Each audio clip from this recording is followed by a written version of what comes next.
દર વખતે સૂચના ન આપવી પડે.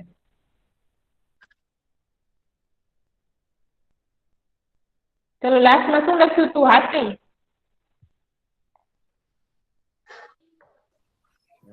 જો તો ખરા ખોટા પૂરા કરીએ તો આપણે છેલ્લો એક વાક્યના જવાબ થઈ ગયા છે કે બાકી છે? બાકી. સારું હાલો પહેલો ક્વેશ્ચન વાંચો. રસ્તો કરી જવાના કાવ્યના કવિનું નામ જણાવો. હા જવાબ ચલો બોલું? શું આવશે? હા બોલી જાઓ. રસ્તો કરી જવાના કાવ્યના કવિનું નામ અમૃતલાલ લાલજીભાઈ અમૃતલાલ લાલજીભાઈ શાહ. શાહ નહીં મિસ. શાહ નથી, ભટ્ટ. ભટ્ટ. હા ભટ્ટ છે હા. અને ગુજરાતી સાહિત્યમાં કયા નામથી ઓળખાય છે? ગઝલ. નહીં. એને કયા નામથી ઓળખવામાં આવે છે? બીજું એનું કયું નામ છે? ચલો કોણ કહેશે? ઘાયલ ઘાયલ ઘાયલ. હા ઘાયલ. હા સરસ. સરસ વેરી ગુડ. ચલો પહેલો ક્વેશ્ચન લખો. ચલો સ્ક્રીન પ્રેઝન્ટ કરાવીશ, કોઈ લેફ્ટ ન થતા, નંબર મેં લખેલા જ છે. અમુક જણ જે લખે છે તો મને ખબર જ છે એ લોકો કરે જ છે સ્ક્રીન પ્રેઝન્ટ.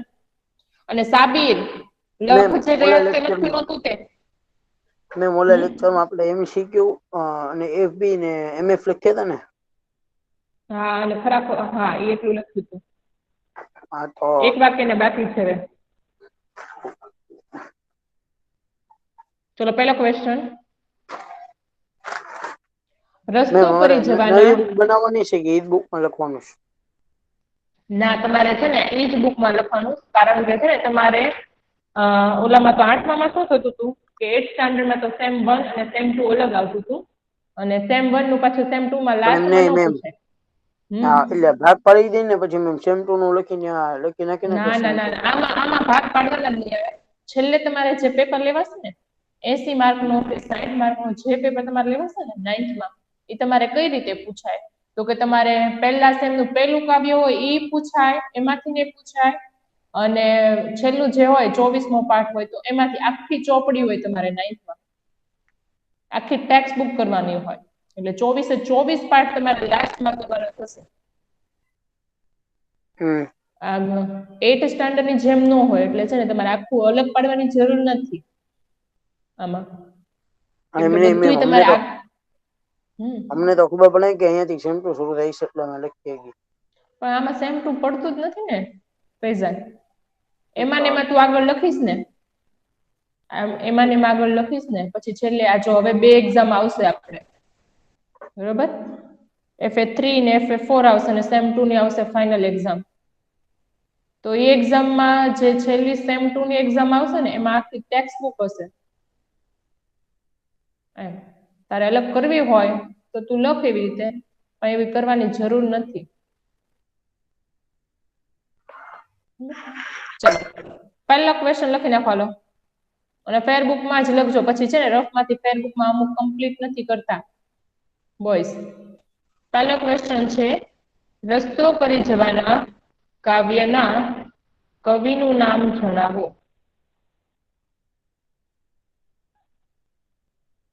લખો એનો આન્સર. રસ્તો કરી જવાના કાવ્યના કવિનું નામ અમૃતલાલ, ઇન્વેટેડ કોમામાં લખજો કવિનું નામ. નહીં સર તો ખરા અમૃતલાલ. ખોટા નથી. ખરા ખોટા કરાવી દીધા છે. હા મેમ 2 જ છે. 2 નથી, વધારાના મેં લખાવ્યા હતા. અમૃતલાલ લાલજીભાઈ ભટ્ટ. એમાં 2 જ લખ્યા છે પણ મેં એક્સ્ટ્રા વધારે કરાવ્યા છે. ભટ્ટ. અને કૌંસમાં લખજો ઘાયલ.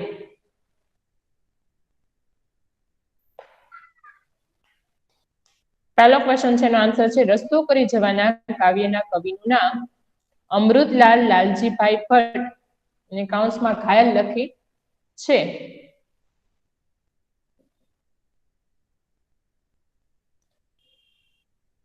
ચલો બીજો ક્વેશ્ચન. મુસેબ.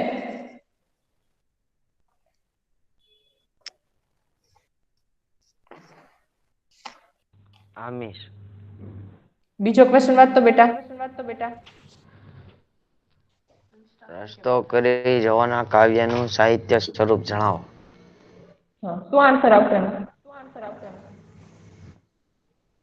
નથી ખબર. ચલો, કોને ખબર છે? સાહેબ તમારા બીજું વચ્ચે કહું ઓળખા પડે. તમે શું બીજું કરું? કહું રીજોઈન્ટ થાવ? ના ના, તમે કયા ક્લાસમાં છો? ખાલી ક્લાસમાં ઉપર છો બેઠા છો? હા, ઠીક, વાંધો નહીં, 5th હાલશે ફ્લોરે. હાલશે, વાંધો 5th નહીં. ફ્લોરે છું. ઓકે ઓકે, ચાલશે. મેમ, હા, બોલો. ઘાયલ. મેં પેલાનો જવાબ શું છે? ઘાયલ છે ને? ઘાયલ ને નીચે આખું નામ લખ્યું છે ઈ.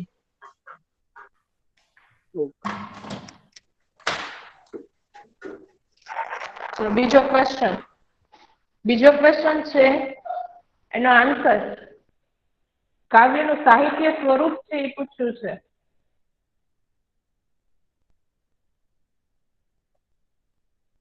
સાહિત્યનો પ્રકાર કયો છે?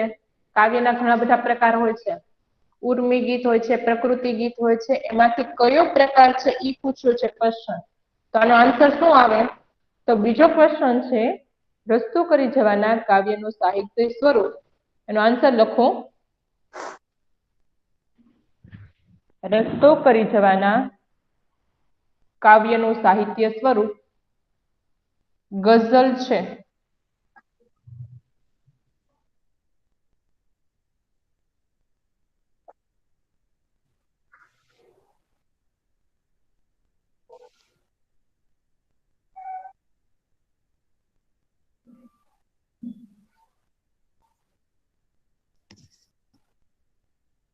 લખાઈ ગયો આન્સર? ચલો, ત્રીજો ક્વેશ્ચન.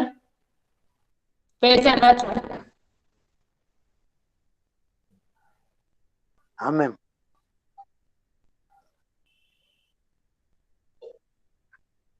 દુનિયાથી દિલના ચારે છેડા ભરી જવાના એટલે શું?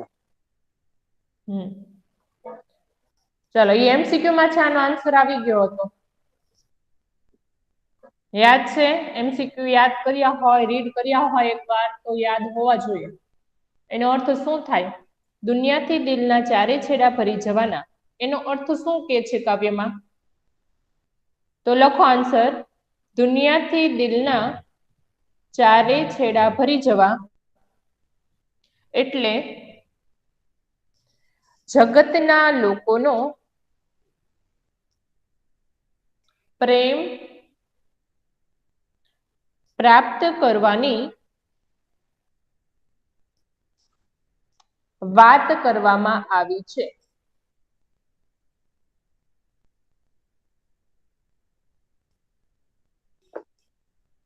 ચલો, ફરી વખત રિપીટ કરું છું. દુનિયાથી દિલના ચારે છેડા ભરી જવાના એટલે જગતના લોકોનો પ્રેમ પ્રાપ્ત કરવાની વાત કરવામાં આવી છે. ચોથો ક્વેશ્ચન, એનુલ. હું એટલે પ્રેમ પ્રાપ્ત કરવાની વાત કરવામાં આવી છે. જગતના લોકોનો પ્રેમ પ્રાપ્ત કરવાની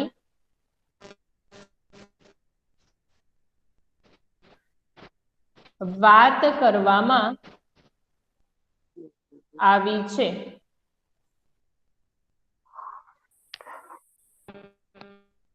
ચલો, ચોથો ક્વેશ્ચન, એનુલ. રસ્તો કરી જવાના કેન્દ્ર બિંદુ શું છે? હા, ચલો લખો એનો આન્સર. તમને પ્રશ્ન એમ પૂછ્યો છે કે રસ્તો કરી જવાના ગઝલનું કેન્દ્ર બિંદુ શું છે? આ કાવ્યમાં છે શેની વાત કરવામાં આવી છે એ પ્રશ્ન છે. લખો એનો આન્સર. રસ્તો કરી જવાના ગઝલનું કેન્દ્ર બિંદુ અહીંયા હું સ્ક્રીન ઉપર લખતી જ જાઉં છું. અપાર મુશ્કેલીઓમાં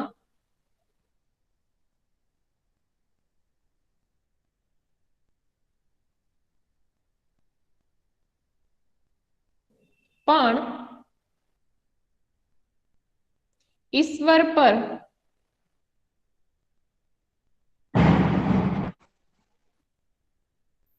શ્રદ્ધા રાખી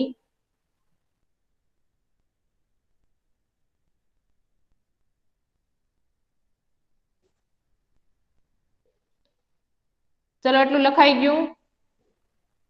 અપાર મુશ્કેલીઓમાં પણ ઈશ્વર પર શ્રદ્ધા રાખી અડગ આત્મબળથી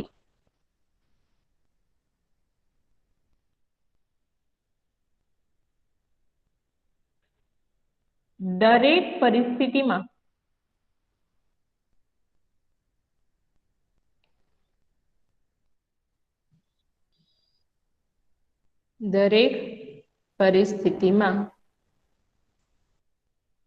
રસ્તો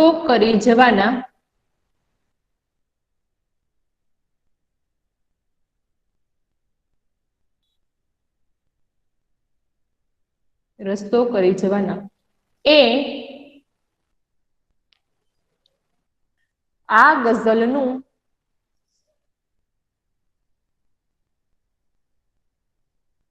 કેન્દ્ર બિંદુ છે. ચલો ફરીથી આન્સર રિપીટ કરું છું, એટલે જેને બાકી હોય એ લોકો લખી નાખે. અપાર મુશ્કેલીઓમાં પણ ઈશ્વર પર શ્રદ્ધા રાખી અડગ આત્મબળથી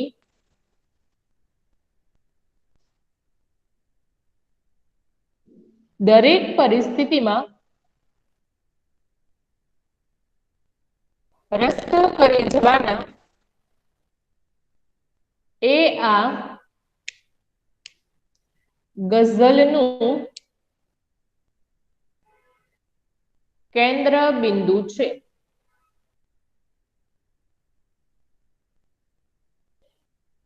ચાલો રોલ નંબર 64 સાબિર.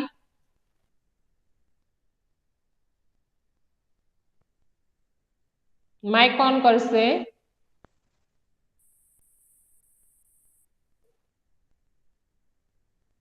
સાબિર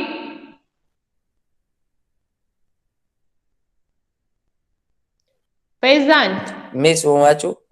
કોણ રોલ નંબર 24 આદિ. હા હાદી. 4 ક્વેશ્ચન લખાવ્યા ને એ ચારે ચાર ના છે આન્સર સહિત રિપીટ કરી જા. મિસ આન્સર નથી મારી પાસે. કેમ લખાવ્યા તે કેમ લખ્યા નથી તો? મિસ બાર હતો.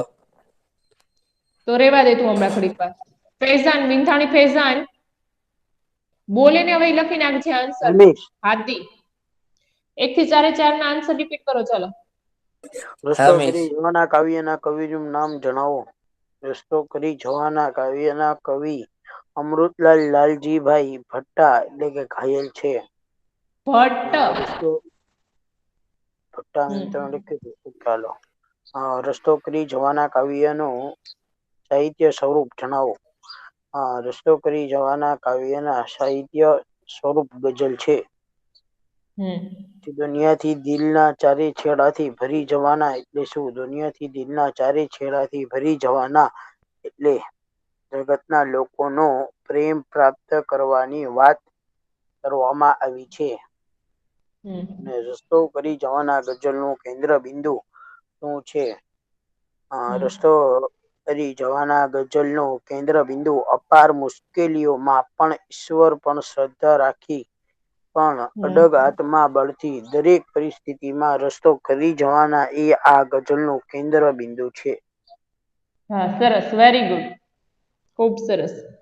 જો જેટલા અમુક જણ તમને ખ્યાલ જ છે કે એ લોકો 100% લખશે જ તે, બાકીના બધા લખવાનું છે.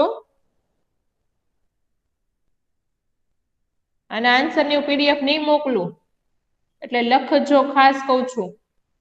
ચલો હાદી હેડિંગ વાંચો. શેનું મારવાનું છે?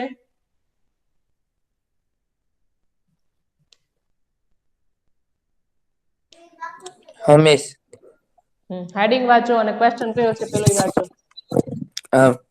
નીચે આપેલા પ્રશ્નના 2-3 વાક્યમાં ઉત્તર આપો. પેલો, હા અવિરામ દીપકના ઉદાહરણ દ્વારા કવિ શું કહેવા માંગે છે? ચલો લખો આન્સર. પેલા હેડિંગ મારો. નીચે આપેલા પ્રશ્નોના 2-3 વાક્યના ઉત્તર આપો. હવે અહીં આગળ પ્રશ્ન છે, અવિરામ દીપકના ઉદાહરણ દ્વારા કવિ શું કહેવા માંગે છે? લખો આન્સર. જવા દો, રિયો ક્વેશ્ચન તો લખવા દો. હા લખી લ્યો. એને વાંચી નાખ્યો તો હજી નથી લખવાનો પ્રેઝન્ટ. બહુ ધીમું લખે છે બાપા.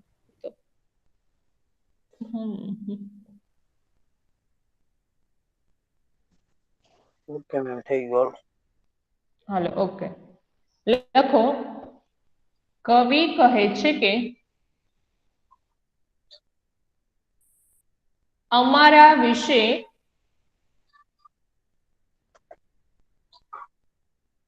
મનમાં શું વિચારો છો?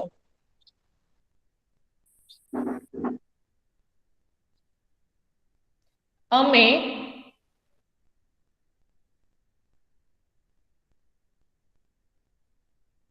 અવિરામ એવા નિરંતર ચાલનાર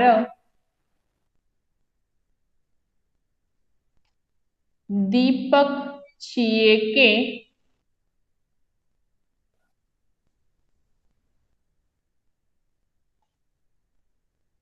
જે ગમે તેવી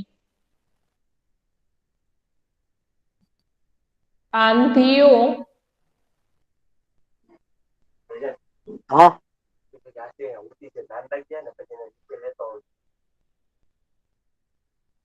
આંધીઓ આવે તો પણ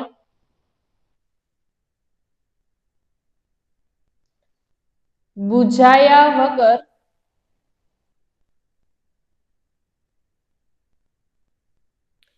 સતત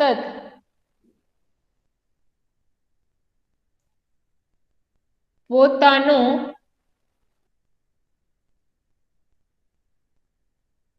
પ્રકાશ પાથરે.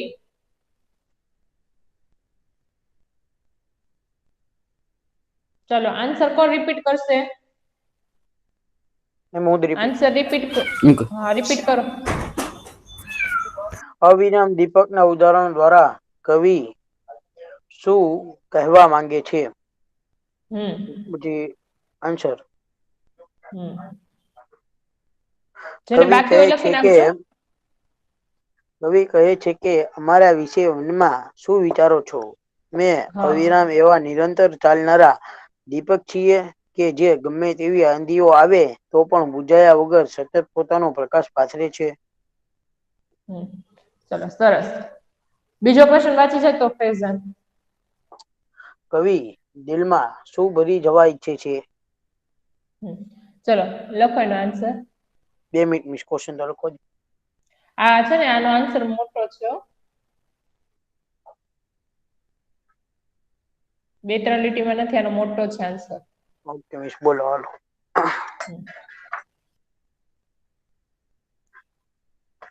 કવિ આ કાવ્યમાં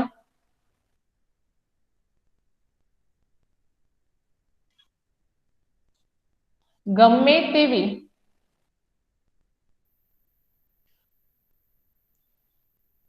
મુશ્કેલ પરિસ્થિતિમાં પણ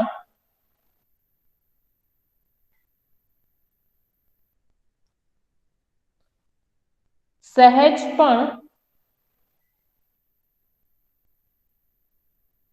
મૂંઝાયા વગર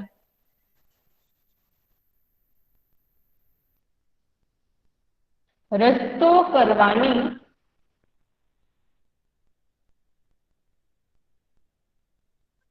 વાત કરે છે.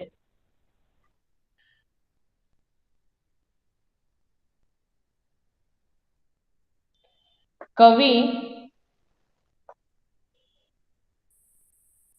પોતાનું જીવન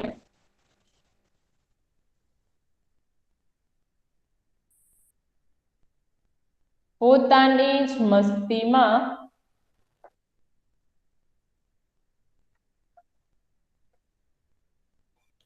પૂરું કરવા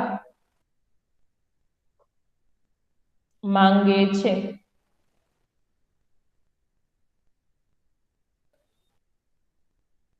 એક બિંદુમાં ડૂબીને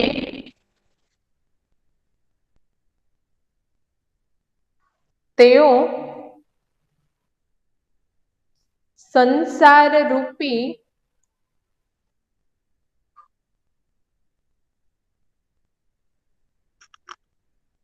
સમુદ્ર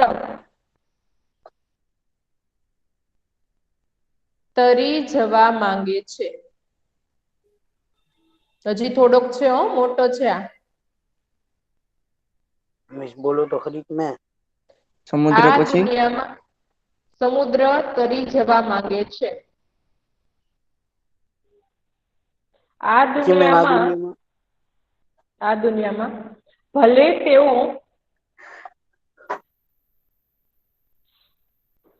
ખાલી હાથે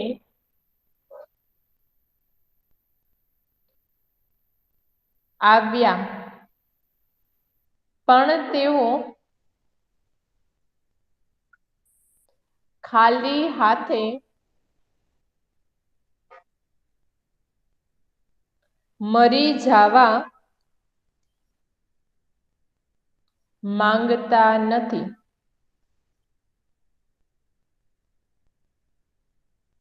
પણ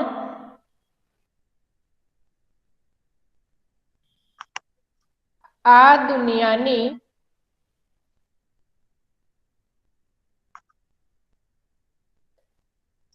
તમામ વસ્તુઓ તેમજ દુનિયાની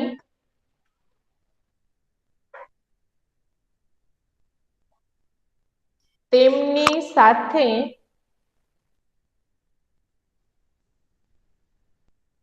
જોડાયેલી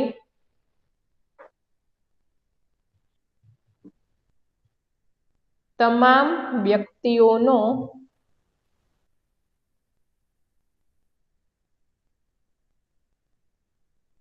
પ્રેમ અને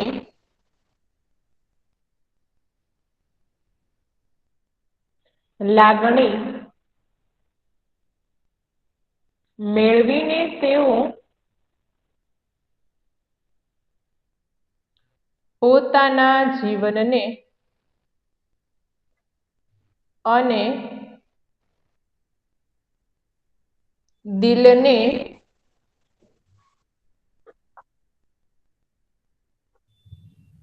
હર્યું ભર્યું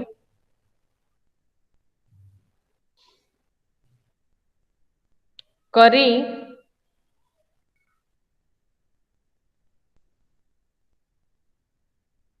દિલના ચારે છેડા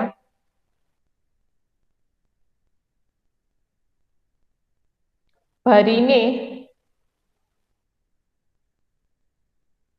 આ દુનિયામાંથી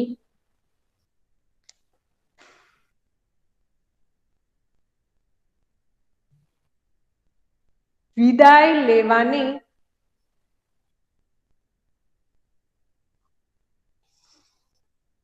વાત કરે છે. ચલો આન્સર પૂરો.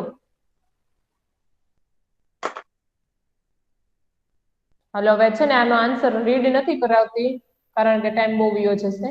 એટલે હવે છેલ્લું છે ને આવડે કાવ્ય પંક્તિ સમજાવો પછી છે ને વ્યાકરણ જ રહે છે. એટલું 3 સ્લાઇડ જેટલું વ્યાકરણ રહે છે.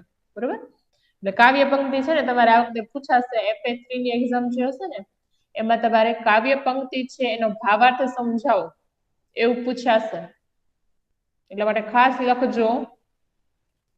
ચાલો કોણ વાંચશે? હાસિમ પંક્તિ વાંચાલ.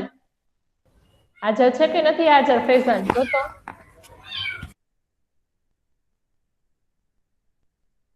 હાસિમ મેં શું વાંચ્યું? આવાજ હાસમી નથી મિસ. ઓકે કાવ્ય પંક્તિ સમજાવો.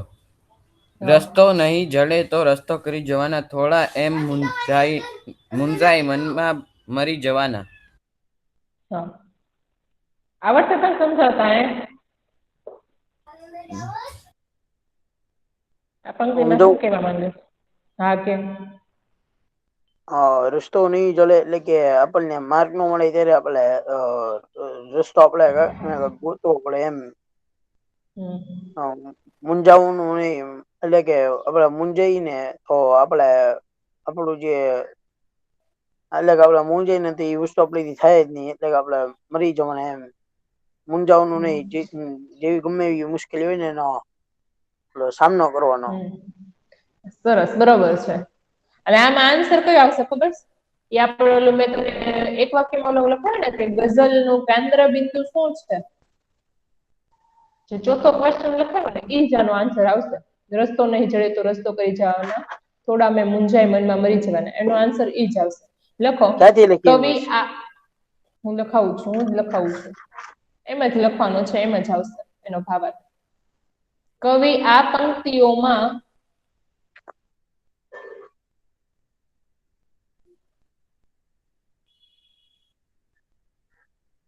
કહે છે કે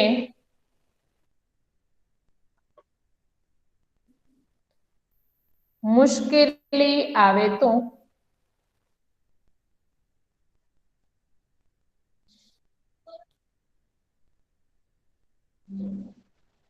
ઈશ્વર પર શ્રદ્ધા રાખીને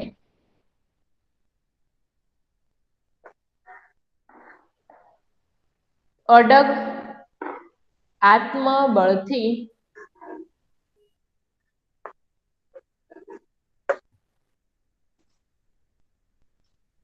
દરેક પરિસ્થિતિમાં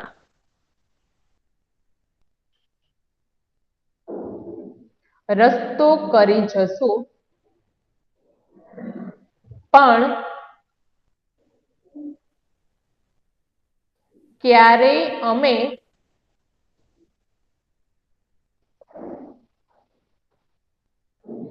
મનમાં મૂંઝાઈને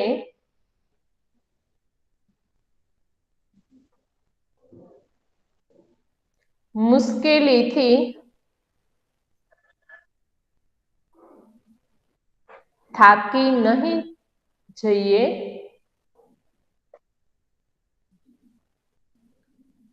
કે મરી નહીં જઈએ. ચાલો પૂરું અહીં આગળ લખાઈ ગયું? બાકી નથી? મુંજાઈને થાકી નહીં જઈએ કે મરી નહીં જઈએ. ઘણી વખત એવું થાય ને કે મુશ્કેલી આવે ને તો ઘણા લોકો શું કરતા હોય છે, આપઘાત ને એવું કરી લેતા હોય છે, બરોબર, કંટાળીને કે આ પ્રોબ્લેમ છે એનો સોલ્યુશન નહીં આવે. તો અમે ગમે તેવી ખરાબ પરિસ્થિતિ આવે ને તો અમે લોકો છે એનાથી મુશ્કેલી છે એનાથી અમે થાકી પણ નહીં જઈએ, બરોબર, અને એના કારણે છે અમે મરી પણ નહીં જઈએ. આ પંક્તિમાં એમ કે છે. અને ઈશ્વર ઉપર છે ગમે તેવી પરિસ્થિતિ હોય, ઘણી વખત એમ થાય આપણી સારી પરિસ્થિતિ આવે ને તો આપણે છે ઈશ્વરને ભૂલી જઈએ છીએ, બરોબર. ખરાબ પરિસ્થિતિ હોય છે તો આપણે ઈશ્વરને યાદ કરીએ, પણ એવું નહીં કરવાનું. આપણે ખરાબ પરિસ્થિતિ હોય તો પણ છે આપણે હંમેશા છે સારી કે ગમે એ પરિસ્થિતિ ઈશ્વરમાં હંમેશા છે એ શ્રદ્ધા રાખવાની, અને આપણામાં છે હંમેશા આત્મવિશ્વાસ રાખવાનો. કોઈ આપણને કહી જાય ને કે આ તારાથી નહીં થાય, પણ આપણે છે એનું માની લેવાનું નહીં. આપણે હંમેશા મનથી છે મક્કમ રાખવાનું કે હું બીજા બધા કરી શકે તો હું શું કામ ન કરી શકું. એટલે બે વસ્તુ છે એ હંમેશા છે જીવનમાં એ યાદ રાખવાની. ચલો લખાઈ ગયું? તો ચલો વ્યાકરણની બુક હોય તો વ્યાકરણની બુક કાઢો, અને એમાં જો લખ્યું હોય તો એમાં લખતા હોય તો તમે પાછો પાઠ પાડ્યો હોય તો એમાં 3 જ 2 સ્લાઇડ મિનિટ જેટલું વાર છે છે મેમ. નો હોય. ઓકે, હેડિંગ તો મારી દો પણ. ચલો 2 મિનિટની ભલે વાર, હેડિંગ મારી દો, સમાનાર્થી લખો.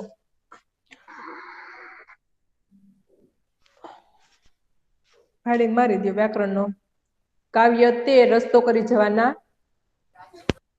અને હેડિંગ મારો. વ્યાકરણની બુક તો અલગ છે ને? હા, વ્યાકરણની બુક તો અલગ જ મેં પહેલેથી બનાવવાની કીધેલી છે. વ્યાકરણની આ ફેર બુક અલગ જ રાખવાની. ચલો મરાઈ ગયું હેડિંગ? ચલો પહેલું રસ્તો. ચલો કોને આન્સર આવડશે?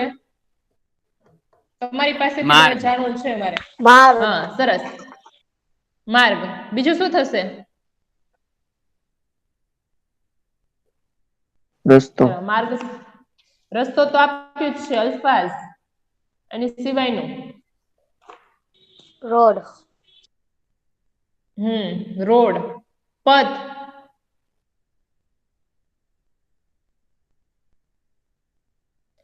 ચલો પહેલાની સામે ચલો બિંદુ. બિંદુને શું કહેવાય?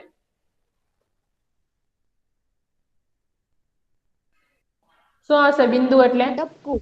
હા સરસ, ટપકું અથવા તો ટીપું. ચલો હજી કઈ? બુંદ.